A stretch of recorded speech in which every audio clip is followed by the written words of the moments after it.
Hey there guys, welcome back to my first real video back on this channel for the first time in like 6-ish years, I think.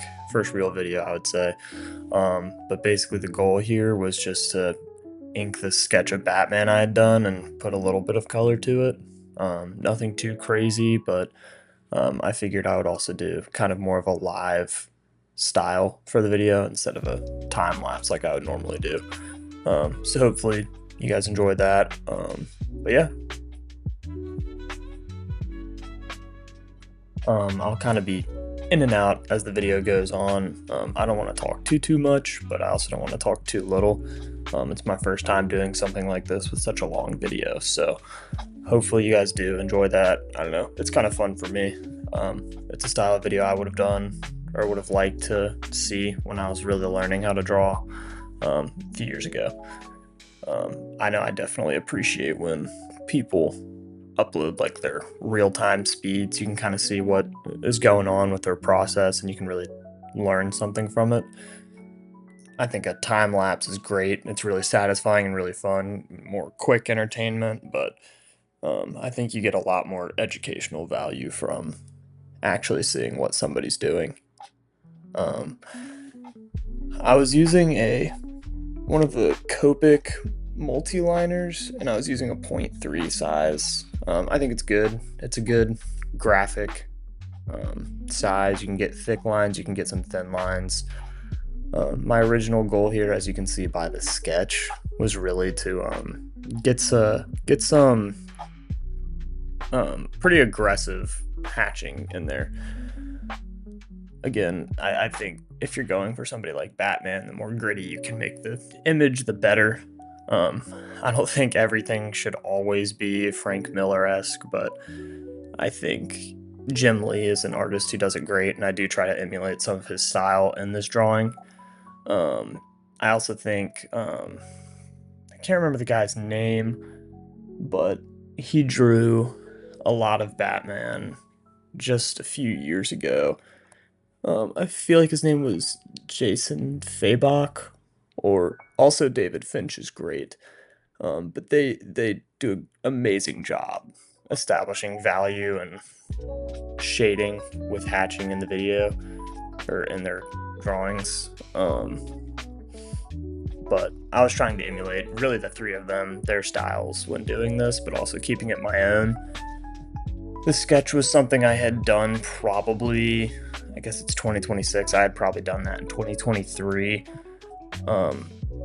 Before I really put any shading on it, I basically redrew the chin, all the muscles, the little ears on the top of Batman's cowl. I added the little kind of ear shape there because, again, that's something that Jim Lee would do, and I always thought that was cool, and added a little depth of realism, a little touch of realism to Batman. You can see right there I actually just messed up on the line I was doing, so I kind of just had to roll with it.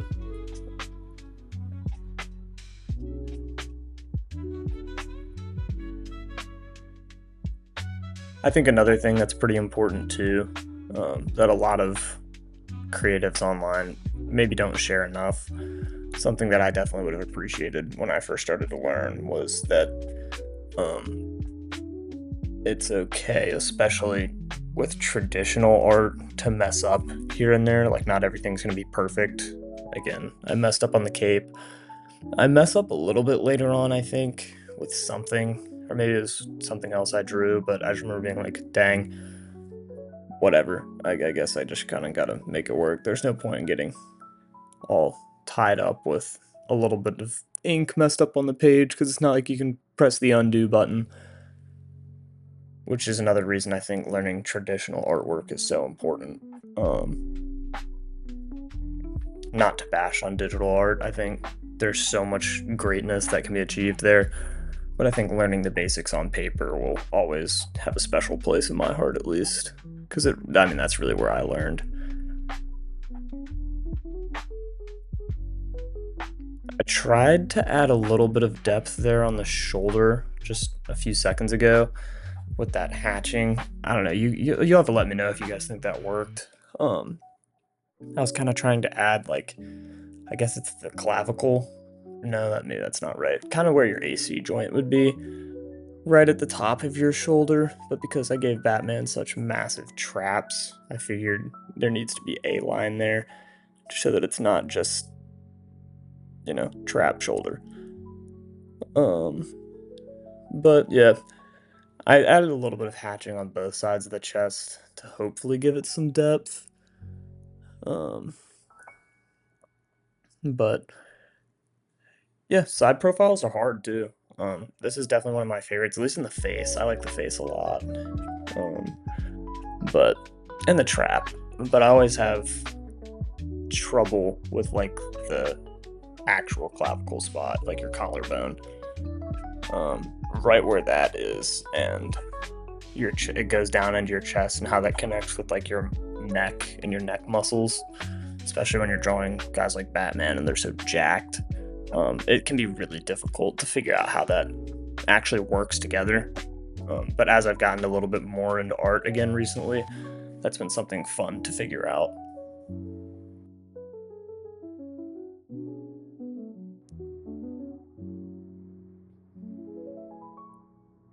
But right there on the ear, that's another place where I kind of had to make my best guess at where my line was. I re-sketched that like a month or so ago and decided to come back to it.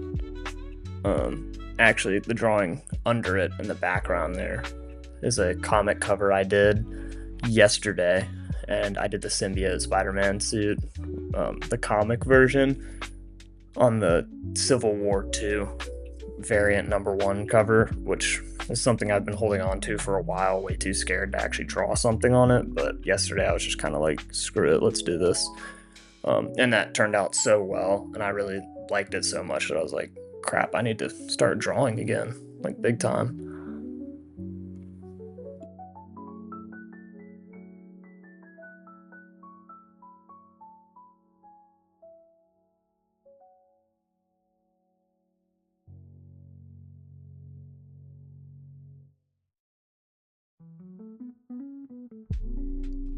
And right there, I'm using some hatching just to establish some depth there.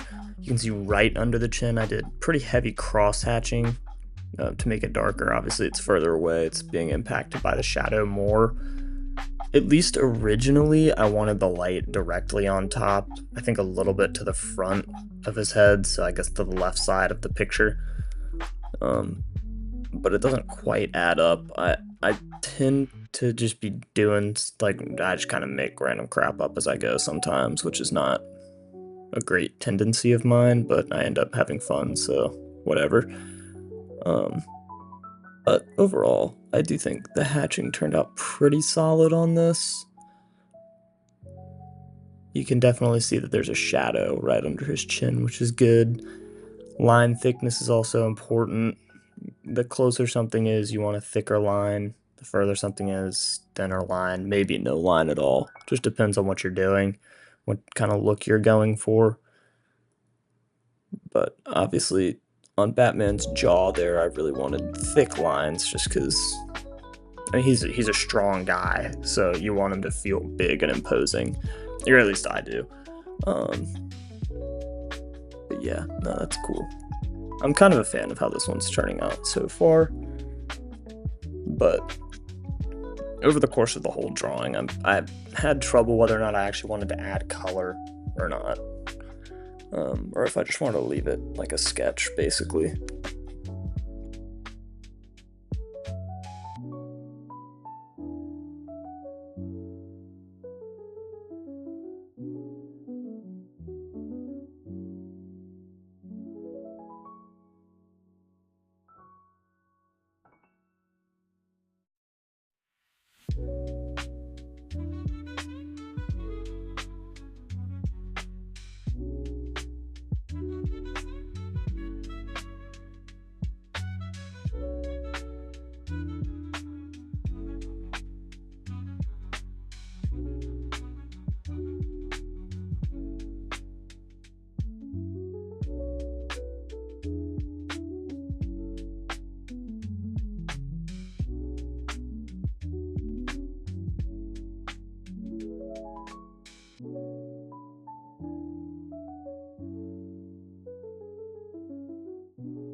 yeah, right there I'm trying to add a little bit of depth to the cape part of the cowl and make the wrinkles there at least a little more visible.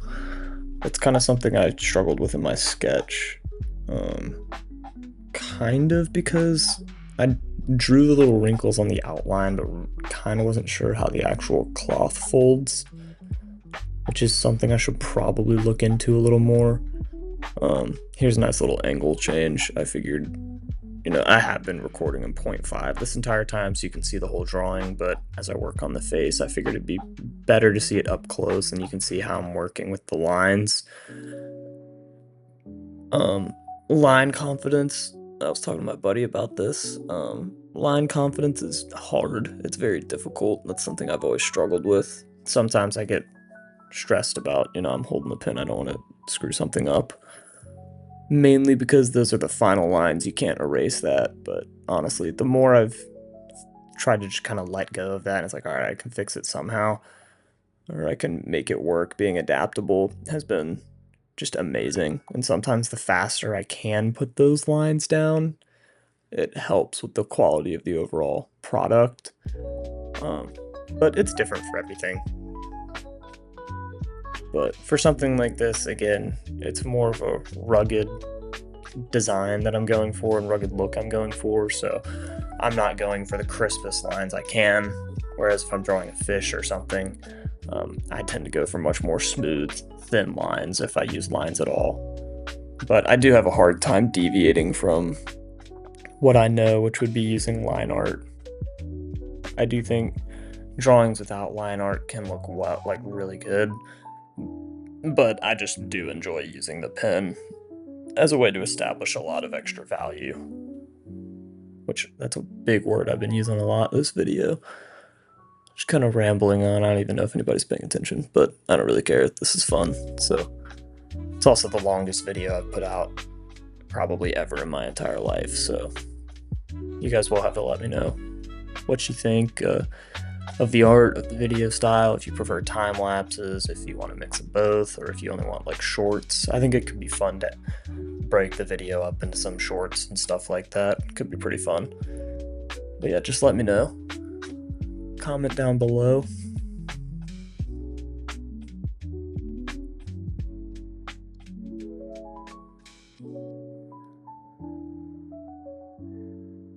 This part was pretty fun too, because I feel like giving Batman a big, strong brow silhouette kind of makes him look more angry, more focused, like he normally looks in the comics that I'm at least reading. I most recently read Batman 3 Jokers, which was awesome. That one was drawn by, again, I can't remember his name, Jason Fabok? Yeah, I think that's what his name is. But yeah, that art was just amazing and really inspired me to look into more Batman comics.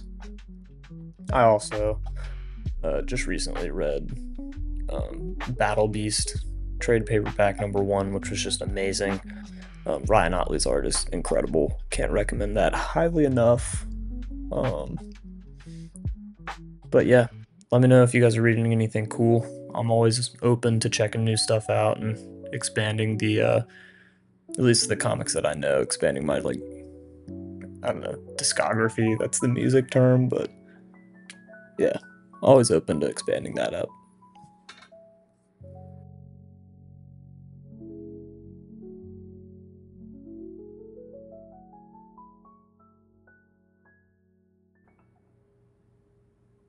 I also haven't even checked my audio quality, so it could be absolutely terrible. I'm kind of just recording this in one go, trying to just put it out there and have something out there, hopefully to spur me on to make more content.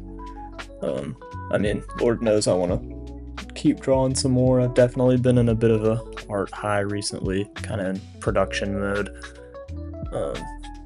which is not something I've been recently or in the last few years. It's mostly just been a piece or two here and there. I've mostly drawn fish in the last year or so. I've drawn a blue marlin, a great white shark, just did a rainbow trout, hoping to get that on a t-shirt. I do have the Marlin and Great White Shark on a t-shirt on my Etsy shop, or in my Etsy shop, as well as a blue ringed octopus. That one's probably my favorite on the t-shirts. I had a printing error on my Great White Shark actually, so maybe hold on that one, but the other two are great. I can definitely attest to that. So if you're interested at all, I'll link that down below. Check it out. But making t-shirts is actually pretty fun. That's something I was held off on doing just because I was kind of scared of, I don't know. I just felt like the back door aspects of it are just such a pain. It's not something I really felt like learning ever, but the way I was able to do it with Etsy by linking like the t-shirt designing website I was using, which is called Printful, you're able to kind of link those two together so you can draw something, upload it onto a t-shirt. I would definitely recommend scanning your art first so you get the highest quality.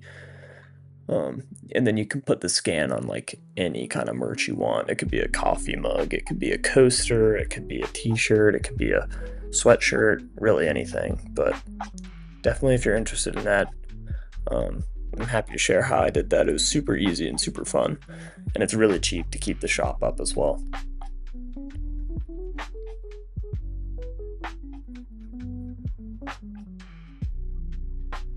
Right here, I'm kind of going back over some zones I had already put some hatching on.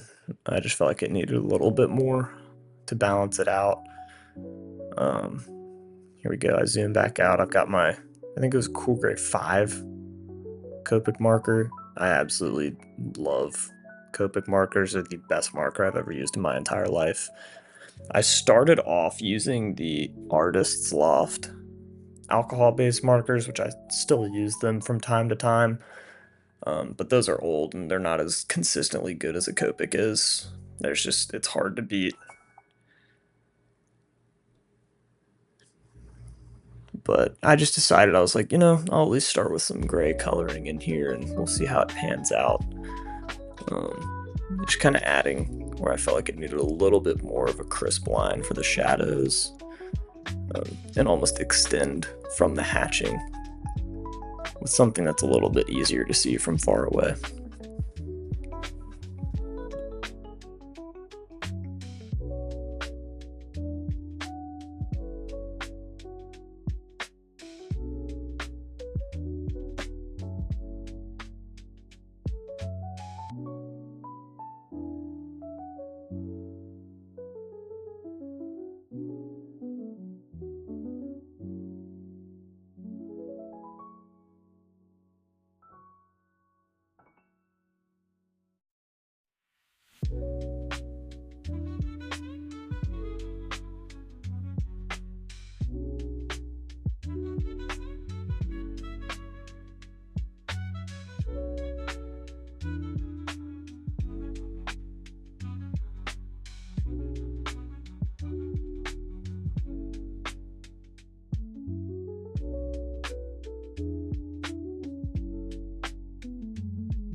I think here I was trying to decide whether or not I wanted to add another color.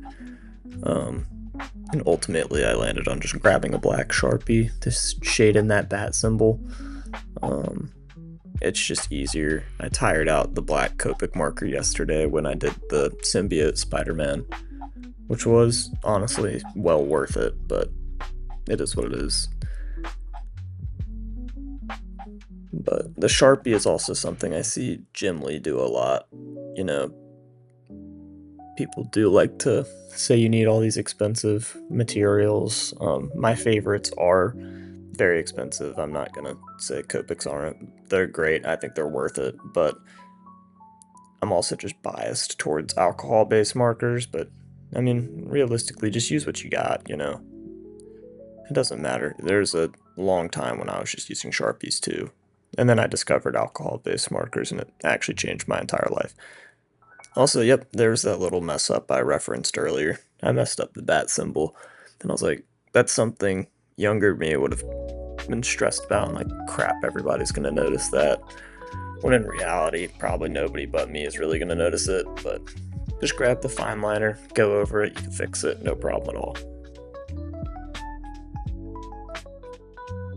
And here, looking at the final, the colors are ever so slightly different that I can barely tell.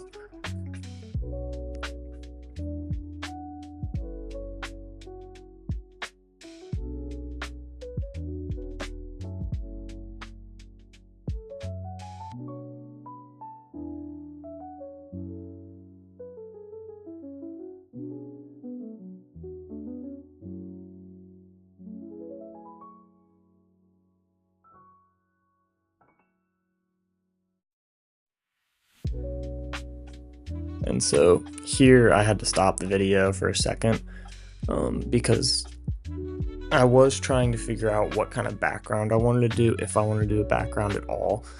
And so I actually referenced an old piece of my artwork where I drew Wolverine, and I basically just had a big square of color behind him, which just kind of adds a little life to the image without forcing you to do anything too crazy for a background. So there's a lot of times when I just do a portrait or a side profile, I just default to doing something like that over doing a full background, because that can just, a whole background can add hours upon hours to your work.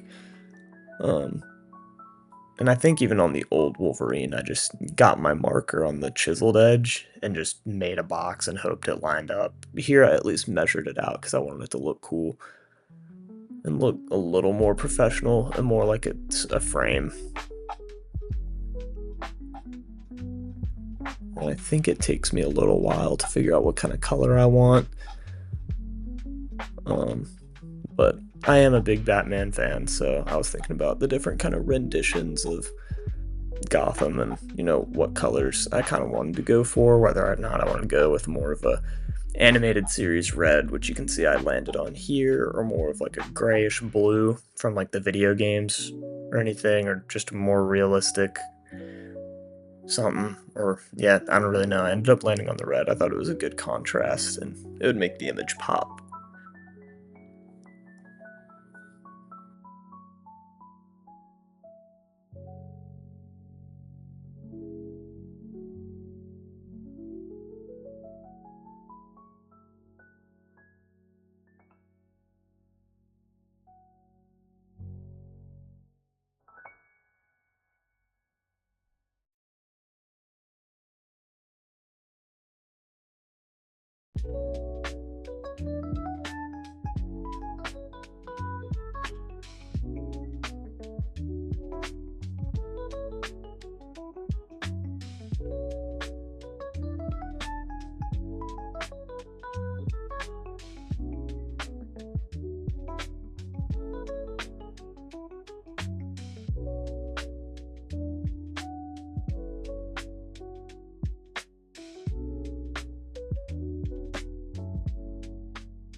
But thanks for watching, guys. I think I'm going to check out for the last 5 minutes of the video and just let you enjoy. I basically just finish up this box and put a little frame around it using a black graphic pen, um, which I think is a Micron. But yeah, that one, I don't know, just add a little bit to it. But yeah, thank you guys for watching, and let me know what you'd like to see me do next. Thanks.